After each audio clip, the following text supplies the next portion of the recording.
우리가 은혜 받을 말씀은 마태복음 15장 21절로부터 28절 말씀을 보도록 하겠습니다. 신약성경 26면에 나와 있는 마태복음 15장 21절로부터 28절 말씀 여러분에게 봉독해 드리도록 하겠습니다. 예수께서 거기서 나아가사 두로와 시돈 지방으로 들어가시니 가난한 여자 하나가 그 지경에서 나와서 소리질러 이르되 주 다윗의 자손이여 나를 불쌍히 여기소서 내 딸이 흉악하게 귀신 들렸나이다 하되 예수는 한 말씀도 대답하지 아니하시니 제자들이 와서 청하여 말하되 그 여자가 우리 뒤에서 소리를 지르오니 그를 보내소서. 예수께서 대답하여 이르시되 나는 이스라엘 집에 이런 양 외에는 다른 데로 보내심을 받지 아니하였노라 하시니 여자가 와서 예수께 절하며 이르되 주여 저를 도우소서. 대답하여 이르시되 자녀의 떡을 취하여 개들에게 던짐이 마땅하지 아니하니라. 여자가 이르되 주여 옳소이다마는 개들도 제 주인의 상에서 떨어지는 부스러기를 먹나이다 하니 이에 예수께서 대답하여 이르시되 여자야 내 믿음이 크도다 내 소원대로 되리라 하시니 그때로부터 그의 딸이 나으니라. 아멘. 오늘 본문 말씀에서는 의미 있는 눈물이라는 제목을 한번 정해봤습니다. 사람의 감정을 가장 잘 표현하는 것이 아마 눈물이라고 그렇게 생각이 되어집니다. 화가 난 사람들은 소리를 지르기도 하고 또 어떤 사람들은 화가 많이 나면은 침묵하고 말을 하지 않는 경우들이 종종 나타나고 있습니다. 분노의 감정을 나타낼 때도 사실은 눈물은 중요한 의미가 있는 것이고 슬픔을 나타낼 때도 눈물은 중요한 의미가 있다는 것을 볼 수가 있습니다. 어떤 사람은 정의의 눈물을 흘리기도 하고 어떤 사람은 자기 삶에서 위선적 눈물을 흘리기도 합니다. 우리가 잘 알고 있는 이야기 중에 악어의 눈물이라는 그런 말이 있습니다. 이 이야기의 유래는 이집트 나일강에 살고 있는 악어가 사람을 잡아먹고 난 다음에 그가 눈물을 흘린다는 이야기에서 나온 것입니다. 사실 사람을 잡아먹고 난 다음에 이 악어가 자기의 감정을 표현하기 위해서 우는 것이 아니라 시신경과 이 연결되어 있는 눈의 시신경과 입이 연결되어 있는 것 때문에 음식을 삼키는 과정 속에 나타나는 것이 바로 눈물이라고 그렇게 말합니다. 우리가 이 사람들이 하품을 하게 되어지면 눈물이 나오는 것과 마찬가지로 악어는 음식을 먹는 과정에서 눈물이 나오는데 이것을 위선적인 눈물이라고 하고 특히나 정치적인 갈등을 가지고 있는 사람들 중에서 성자가 패자에게 위선적인 눈물을 보인다고 하여 우리에게 많은 이야기가 전해지고 있는 것입니다. 현대사에는 정말로 많은 눈물이 있는 것 같습니다. 그런데 감정을 표현하는 이 눈물이 정치적인 의미로 전달되는 경우들이 굉장히 많이 있습니다.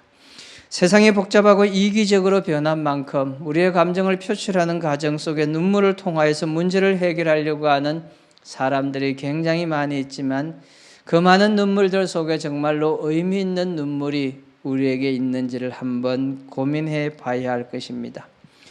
원래 눈물이 가지고 있는 의미는 슬픔을 나타내는 것이고 정치적인 의미가 아니고 자기의 감정적인 표현을 나타내고 있는 것이고 이 눈물이 자기의 현 상태를 나타내주고 있는 것이라고 생각되어지는데 이러한 눈물이 잘못 해석되어지고 잘못 전달되어지고 다른 사람을 속이기 위하여서 눈물을 흘리는 그런 경우들이 많이 있습니다.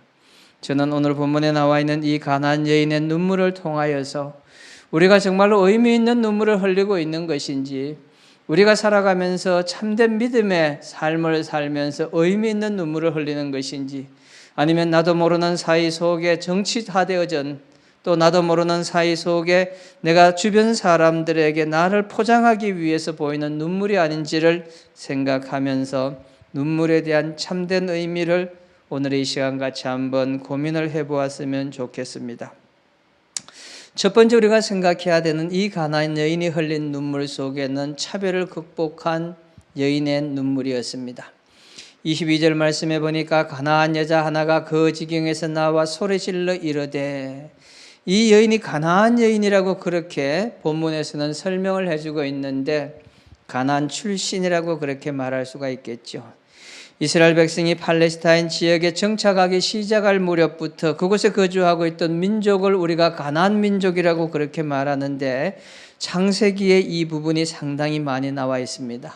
가난이라는 의미는 평지라는 의미를 가지고 있습니다. 지평이라는 저지라는 그런 의명을 가지고 있고, 또 하나 그 지역에서 아주 유명하게 자생염료의 산지였기 때문에 자주의 땅이라고 그렇게 말하고 있습니다. 그런데 예수님 시대에 유대인들이 이곳을 지금 장악하고 있는 상태 속에서 가나안 여인은 상당히 인종적으로 차별을 받아야 되는 위기 속에 놓여 있는 사람이었습니다.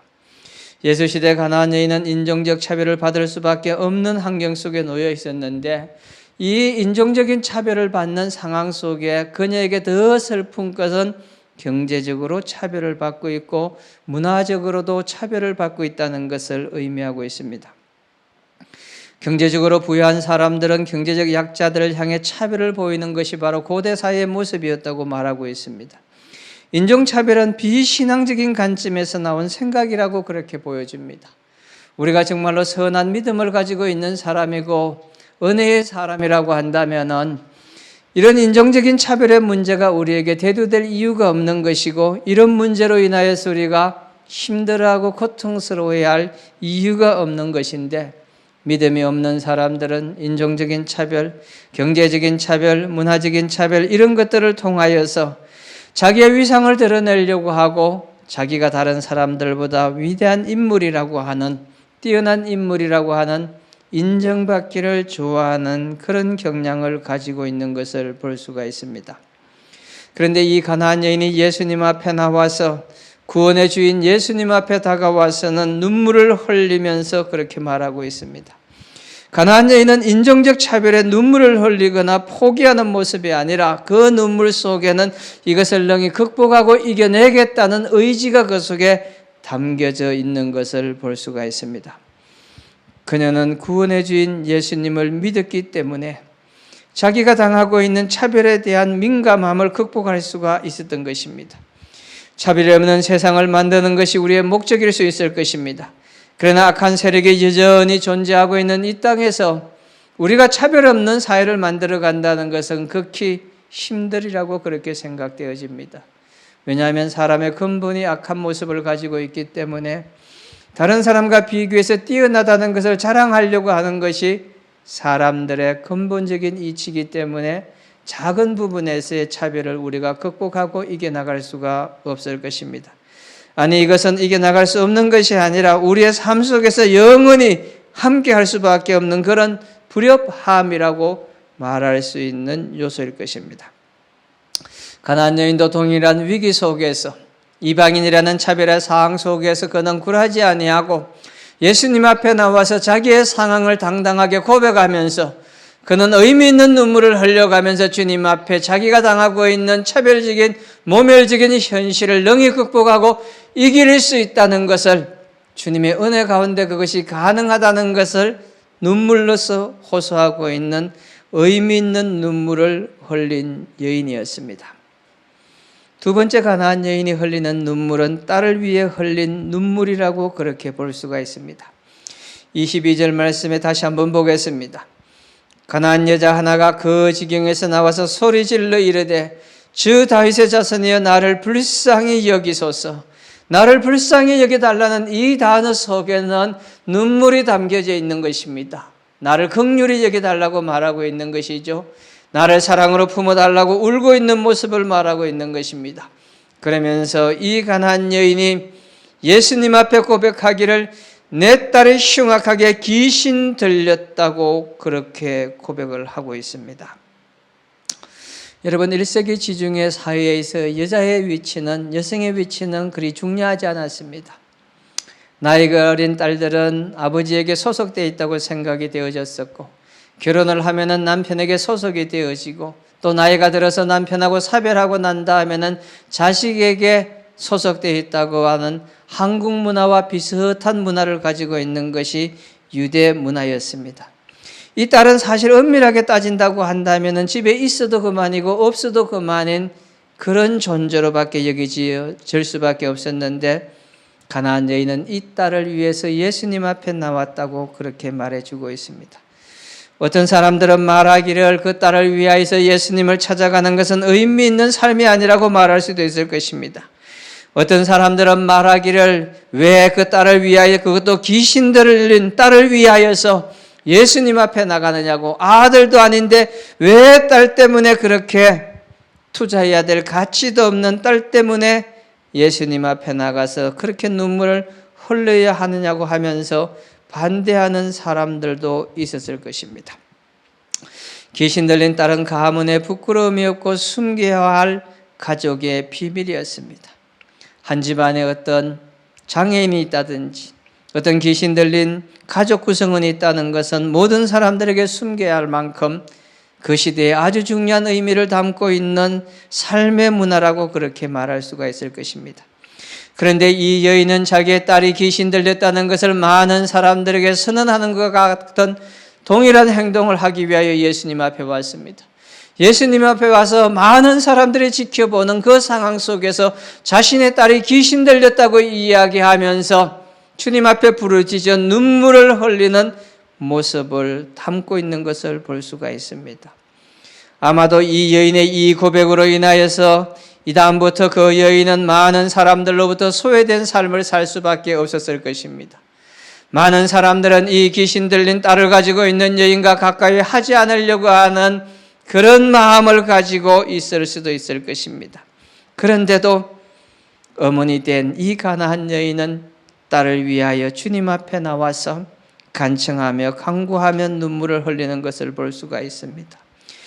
여러분, 이 세상에서 눈물 중에 가장 가치 있고 의미 있는 것이 어머니의 눈물이라고 그렇게 말합니다. 세상에 수없이 많은 슬픔을 안고 있는 눈물들이 있지만 그 눈물 중에서 자식을 위하여 우는 어머니의 눈물이 가장 고귀하고 값진 눈물이라고 말하는데, 다른 사람들의 관점에서 본다면 귀신 들렸고 아무런 가치 없는 인생이라고 생각되는 이 딸을 위하여서 눈물을 흘리는 가나안 여인의 눈물은 보잘것없는 눈물이고 의미 없는 눈물이라고 생각할지 모르지만, 가나안 여인은 딸을 위하여 눈물을 흘리며 애절함을 표현한 것을 볼 수가 있습니다. 사실 현대인들은 의미 있는 눈물을 흘리지 않는 것을 볼 수가 있습니다. 저는 자세히 모르겠지만 현대인들은 자기를 위하여 우는 사람들은 굉장히 많이 있습니다. 자기의 취업을 위해서 우는 사람이 굉장히 많이 있습니다. 자기의 직장을 위하여 우는 사람들은 수없이 많이 있는 것을 볼 수가 있습니다. 자기의 보다 나은 미래를 위하여 우는 사람들은 엄청나게 많이 있습니다. 자기의 장래를 위하여서 자신이 하고 있는 일들에 관해서 그 일들이 잘 되기 위하여 우는 사람들은 수없이 많이 있지만, 누군가를 위하여 울 수 있는 사람들, 다른 사람들의 불행을 위하여 울어줄 사람이 없는 시대가 오늘날의 시대입니다. 우리 주변에 힘들어하고 있는 사람이 있으면 그 사람을 위하여 울기보다는 내 마음이 시원해지고 잘 됐어, 저렇게 실패해야지, 나는 성공하는 것이 기쁨이고 다른 사람이 성공하는 것은 미움이고 싫음이라고 생각하면서 다른 사람들을 위하여 울려고 하지 않는 이런 시대입니다.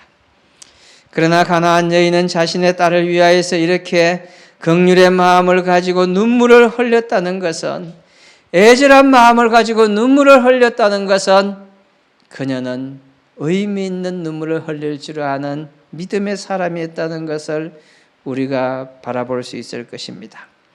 세 번째는 거절을 믿음으로 극복한 여인의 모습이 나타나고 있습니다.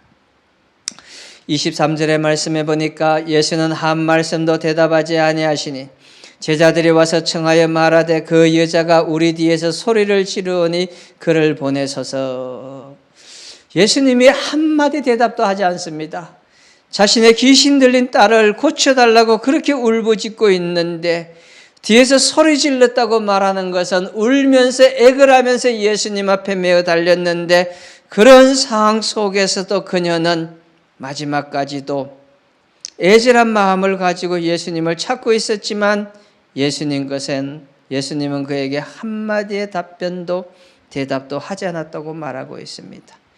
24절 말씀에 예수님이 대답하여 말씀하시기를 나는 이스라엘 집에 잃어버린 양 외에는 다른 데로 보내심을 받지 아니하였다고 말하면서 그때 여자가 나와서 절하며 저를 도우소서. 개 취급하는 말을 던졌지만 그 말을 받아들은 이 여인은 26절 말씀에 대답하여 이르되 자녀의 떡을 취하여 개들에게 던짐이 마땅하지 않다는 말을 들었지만 여자가 말하기를 27절에 옳소이다마는 개들도 제 주인의 상에서 떨어지는 부스러기를 먹는다고 말하면서 눈물로써 거절을 극복하고 이겨내는 모습을 보여주고 있습니다. 여러분, 우리가 의미 있는 눈물을 던진다는 것은 거절당하는 상황 속에서도 그것을 능히 참고 이겨내는 것을 말하고 있습니다. 많은 젊은이들이, 우리 학생들이 거절당할 경우들이 많이 있습니다. 직장을 도전해서 떨어지는 경우들이 많이 생길 수도 있습니다. 내가 하고 싶은 일들이 좌절되는 경우들이 많이 나타날 수가 있을 것입니다. 그러나 오늘 본문에 나와 있는 이 가나안 여인은 거절의 순간 속에서도 자신이 포기하지 아니하고 힘을 다해서 그것을 능히 극복할 수 있는 은혜의 사람이 되어진 것을 볼 수가 있습니다. 사랑하는 우리 학생 여러분, 우리가 좀 의미 있는 눈물을 흘릴 수 있는 삶을 살았으면 좋겠습니다. 그저 지엽적이고 작은 마음을 가지고 자기 자신을 위하여 우는 그런 삶을 사는 것이 아니라 하나님 앞에서 통회하며 자복하면서 세상을 향하여 울 수 있는 사람, 이웃을 향하여 울 수 있는 사람, 의미 있는 눈물을 통하여서 세상을 바꾸려고 하는 마음을 가질 수 있는 사람들이 되어졌으면 좋겠다는 마음이 있습니다. 이번 추석 기간에 저는 짧은 영화 하나를 봤습니다. 여러분 잘 아시는 것처럼 담보를 잡았다고 얘기하는 담보물로 설정했다는 영화를 보았습니다. 사채업자가 담보로 잡아온 어린 여자아이였는데 이 아이가 결국은 담보로 잡혔다가 사채업자에 의해서 키움을 받는 과정이 기록되어 있습니다. 처음에는 돈 때문에 담보로 잡았지만 그 아이를 학교에 보내고, 조선족 아이를 학교에 보내고, 호적이 없는 아이를 자기 집에 자기 딸로 호적에 입적을 시켜가지고 그 아이를 계속 돌보고 고등학교를 졸업하고 대학까지 들어가는 이야기들이 기록되어 있습니다. 대학을 들어가고 난 다음에 이 딸이 생부를 만날 수 있는 자리를 만들어주고 이 사채업자는 자기의 모든 일을 끝냈다고 그렇게 고백을 하는 순간 친아버지를 만나고 자기를 데리러 오라는, 키웠던 그 여자아이의 말을 듣고 아빠라는 소리를 듣고 감격해서 딸을 데리러 가다가 오토바이 사고로 쓰러지는, 그래서 10년 동안 행방이 불명 상태에 놓인 사건이 전개가 되어집니다. 그리고 10년 동안 이 딸이 자기를 키워줬던 사채업자 아버지를 찾기 위하여 여러 곳을 다니다가 수용소에서 폐인이 된 사람들을 모아놓는 정신병원에서 마지막 아버지를 찾고는 다시 그 아버지와 행복한 삶을 살아가는 이야기를 그리고 있습니다. 마지막 10년 만에 찾은 사채업자 아버지의 신발을 신겨주면서 우는, 눈물을 흘리면서 이제 아버지는 내 인생의 담보라고, 정말로 담보로서 보석과 같은 존재라고 그렇게 고백하면서 눈물을 흘리는 영화의 이야기라 이번 추석 기간에 제가 감명적으로 본 아주 눈물에 대한 의미 있는 영화라고 그렇게 생각이 되어졌습니다. 사랑하는 학생 여러분, 정말로 그 영화 속에 보여주고 있는 두 사람의 모습 속에는 의미 있는 눈물이 담겨져 있었습니다. 자기를 희생할 줄 아는 눈물이 그 속에 담겨져 있었고, 한 사람을 사랑하는 마음을 가지고 키워주는 애정이 담겨져 있는 눈물이 그 속에 담겨져 있는 것을 보았습니다. 우리가 하나님의 부름을 받은 목회자라고 한다면은, 영혼을 감당하는 하나님의 사람이라고 한다면은 우리의 삶을 통해서 의미 있는 눈물을 흘릴 수 있는 마음의 준비가 되어 있어야 하지 않겠습니까? 삶에 지쳐있고 낭망한 사람들을 위하여, 그들의 인생의 등대가 되기 위하여, 그들의 삶의 희망이 되기 위하여 누군가가 울어줘야 되는 사람이 있고, 의미 있는 눈물을 통하여 그런 사람들에게 희망을 줄 수 있는 사람이 되어야 되는데, 그걸 세상 누구에게서 찾을 수가 있겠습니까? 세상 어느 대학에 있는 사람들에게 그런 사람이 되어달라고 우리가 호소할 수 있겠습니까?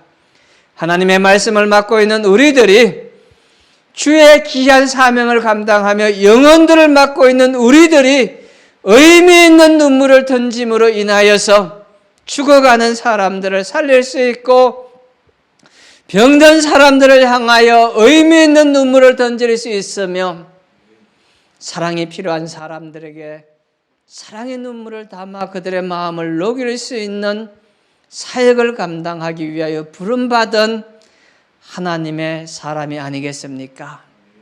가나안 여인이 비록 딸을 위하여서, 정말로 귀신 들린 딸을 위하여서 거절당하는 순간 속에서도 굴하지 아니하고 눈물로 주님 앞에 호소했던 것처럼 어느 누군가를 위하여서 의미 있는 눈물을 던질 수 있는 축복된 우리 믿음의 한국침례신학대학교 학생, 미래의 목회자들이 되어졌으면 하는 마음입니다. 오늘 가나안 여인이 우리 마음에 호소한 것처럼 우리도 의미 있는 눈물을 통하여 하나님 앞에 사람들을 사랑하고 섬기는 축복된 삶이 되어지기를 소망합니다.